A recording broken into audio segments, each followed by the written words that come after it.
Hello, boys and girls. This is Mrs. Wingervasio, and today we're going to be covering Chapter 4, Lesson 4.3, Solving Inequalities Using Multiplication or Division.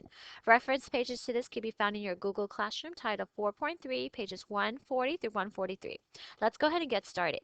Okay, as mentioned before in our last lesson, solving an inequality is just like solving an equation, except instead of an equal sign, we now have an inequality.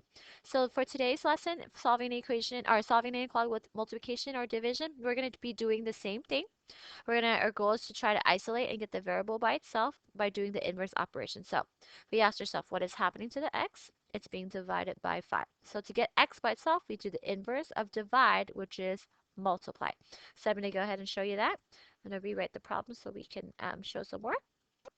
So we have here x is being divided by 5, so opposite of divide is multiply.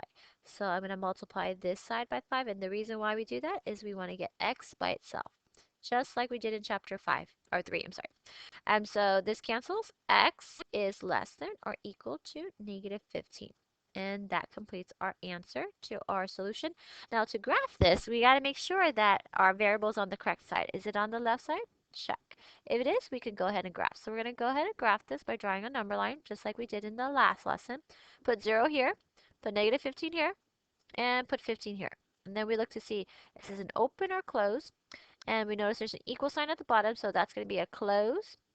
And treat it like an arrow. Which way is this inequality facing? It's going to the left, so it's going to be left. And that completes the problem.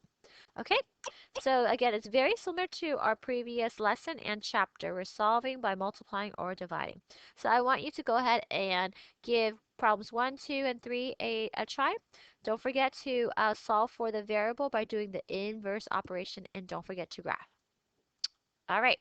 In example 2 now, instead of this time, we're going to be solving an inequality using division this time. So again, we want to isolate and get the variable by itself by asking ourselves what's happening to the variable. X is being multiplied by 6, so the opposite of multiply by 6 is going to be divide. So I'm going to go ahead and write down the problem.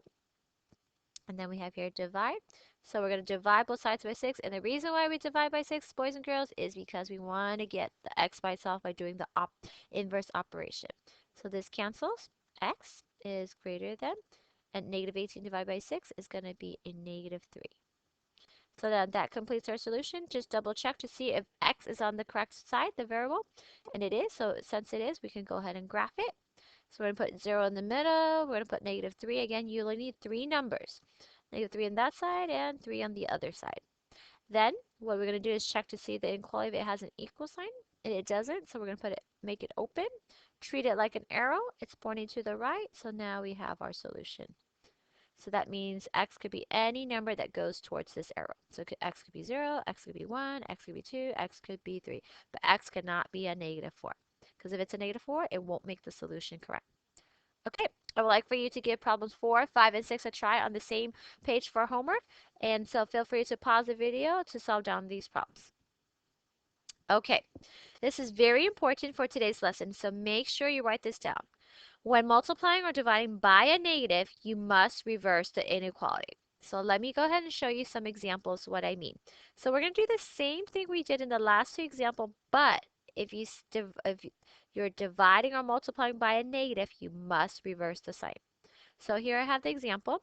You notice that there's a negative here. Okay, so again, ask yourself, what's happening to the n? It's being multiplied by a negative 3 over 2. So how do you get n by itself? You do the opposite of multiply by 3 over 2. So opposite of that is divide. But you cannot divide a fraction. So we're going to multiply instead. Because again, we don't divide fractions to fractions. So we're going to multiply this by negative 3 halves. Now, notice I'm multiplying by negative 3 halves. So let me go ahead and write down this problem again for you. So since I'm multiplying by 3 halves, the rule says if you multiply by a negative, you must switch the signs. So let me go ahead and show you. Multiply this side by 2 over 3. Remember, we can't divide fractions, so we multiply the reciprocal. So I'm going to multiply this side by negative 2/3 and multiply this side by negative 2/3. Now, notice I multiplied by a negative. So since I did that, what happens to our sign is that we have to go ahead and reverse it. By reversing it, we do this. It's not a less than or equal to now, but it's a greater than equal to. So now we can complete our problem. This cancels out. N is greater or equal to, let's finish this. 6 times negative 2 is negative 12. An invisible 1 at the bottom. 1 times 3 is 3.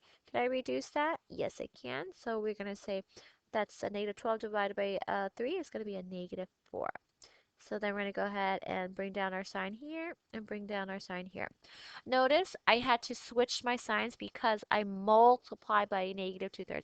Not because the answer is a negative. A lot of times students get mistaken by the answer being a negative, so that's why they switch the signs. It's not because of the answer, but it's because what you're doing. So now we're going to go ahead and graph this. We're going to go ahead and graph this by drawing a number line, 0 in the middle, negative 4 over here, and 4 over here. Is it an open or close? There's an equal sign, so close at negative 4 to the right. Now, if you notice on the top, if you didn't switch the signs, you would have gone to the left. So again, you switch the signs when you multiply or divide by a negative. In this case, we multiply by a negative. Let me show you another example I have. So, or actually in the next one, I'll show you another example that might be something to note. Okay, so go ahead and try problem 7, 8, 9, and 10. And notice these negatives that I have here highlighted. So just a reminder, when whatever you're doing as far as the operation, if you're multiplying or dividing by a negative, you must switch the signs. Okay, now for example 4. Again, you ask yourself what's happening to the variable. So I notice the variable is being multiplied. Z is being multiplied by negative 3. Notice I said negative 3. So if it's being multiplied by a negative, you're going to be switching the signs because it's being multiplied by a negative. So I'm going to go ahead and switch the signs right now and go ahead and finish this. So opposite of multiply is divide. So I'm going to divide both sides by negative 3. I'm going to divide this side by negative 3. Now this side's going to cancel, and then we have here z is less than now because I switched my sign. Don't forget, you have to switch your sign. Less than, and then I'm going to divide this part right here. So 4.5, top goes in, bottom goes out, divided by 3. That's going to be 1, that's going to be 3, that's 1, that's 5 up here, and there's a decimal. So that's going to be 1.5, and it's a positive because a negative divided a negative is a positive. So notice now my sign has changed right here. It's not a greater, but it's a less than. Okay, so now I can go ahead and graph this. And then I'm going to put a 0 here, put negative 1.5 here, put 1.5 here. Is it open or close? I notice there's no equal, so I'm going to put open. Going to the left, my variable's on the correct side, so I can graph. Again, don't forget, if the variable's on the wrong side, switch it and correct it like we did in our last lesson. Okay, now notice we switch signs when we divide or multiply by negative, not because of the answer, I repeat, not because the answer is negative. So let me show you this one. I have here example, it says 7y is less than or equal to, let me add a negative here, a negative 21. So how would you solve this? To solve for y, you would do the inverse operation of multiply by 7. So opposite of multiply by 7 is divide by 7. I'm going to stop right there and ask a question. Did we multiply or divide by a negative? No, we divide it by a positive 7. So since we divided by a positive 7, do we switch the signs? No, we do not. So I'm going to show you 7 is canceled, y, and then I'm going to skip the sign for now. I'm going to just bring down the answer. Negative 21 divided by 7 is negative 3. Now the reason why I skipped the sign is to show you just because the answer is a negative does not necessarily mean that you are going to reverse the sign. You only reverse the sign when you're dividing or multiplying by a negative. I repeat, dividing or multiplying by a negative, not because of the answer. So in this case, we keep the sign the same because we divide it by a positive and we did not divide by negative. Okay, now our variable's on the correct side, so I'm going to go ahead and graph. Oh, let's see, is it open or closed circle? I notice there's a negative 3 and 3 here. It's going to be a close because there's an equal sign at the bottom. So I'm going to close it and go to the left. Okay? So go ahead and practice this and see if you understand the negative reverse sign. So I'm sorry, let's go back to that. So go ahead and solve 11, 12, 13, and 14. Okay, make sure you reverse the sign when you divide or multiply by a negative. So be careful for some of the tricks. Okay, now for your exit ticket, I would like you to solve these two problems, the first one here, the second one. Okay, and if there's any questions from this video today that you have any questions, please, please, please ask me tomorrow.